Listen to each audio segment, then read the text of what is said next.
টাকায় নাকি ফ্ল্যাট দিচ্ছেন ভাই 600 স্কয়ার ফিটে? 600 স্কয়ার ফিটে ফ্ল্যাট 32 লাখ টাকা দিচ্ছি। তাই নাকি? 2 বেড, ড্রয়িং ডাইনিং, 2 বাথ, বারান্দা প্লাস সাউথ ফেস দক্ষিণমুখী। ওই কি কি আছে ভাই একটু দেখান তো ভাই। হ্যাঁ দেখেন, আপনার ড্রয়িং ডাইনিং এবং আমাদের এটা ক্যাবিনেট করা, নতুন আমরা কথলে ডেকোরেশন করছি। আর এটা মাস্টার রুম। হ্যাঁ, এইটাও একটা মাস্টার বেড, এখানেও ক্যাবিনেট করা আছে। ওয়াও, এবং চমৎকার।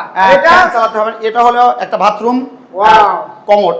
এটা চমৎকার। New tiles, new tiles. এটা বাথরুম এদিকে একটু আর কি আছে। এদিকে আপনি দেখেন টাইলস করা, ওয়াও, সুন্দর, এবং চমৎকার। একটা বেসিং লাগানো আছে। আবার পাশে বেসিং লাগানো আছে। এবং একটা কিচেন দেখেন, সুন্দর একটা কিচেন, সেরকম ডেকোরেশন করা, মা বোনরা যাতে স্বাচ্ছন্দ্যে কাজ করতে পারে, ওয়াও, খুব সুন্দর। চমৎকার। এবং কিচেনে কোনো লাইট জ্বালাইতে হবে না দিনের বেলায়, মানে সূর্য উদিত আচ্ছা। থেকে অস্ত। আর একটা মাস্টার বেড দেখেন, ওয়াও, এই সুন্দর দক্ষিণমুখী। এই চমৎকার দেখেন, দর্শক, ব্যালকনি অসাধারণ। আছে দেখেন। আচ্ছা আচ্ছা, এটা একটা মাস্টার রুম না? হ্যাঁ, মাস্টার আবার বেড একটা আছে। ছোট্ট ব্যালকনিও আছে। হ্যাঁ, ব্যালকনি বারান্দা আছে। আছে। জি জি। তাহলে এটা কত টাকা চাচ্ছেন ভাই আজকে? এরা মাত্র 32 লাখ টাকা, মানে 32 লাখ টাকা। মাত্র 32 লাখ টাকা হলে দিবে? জি ইনশাআল্লাহ, জি ইনশাআল্লাহ।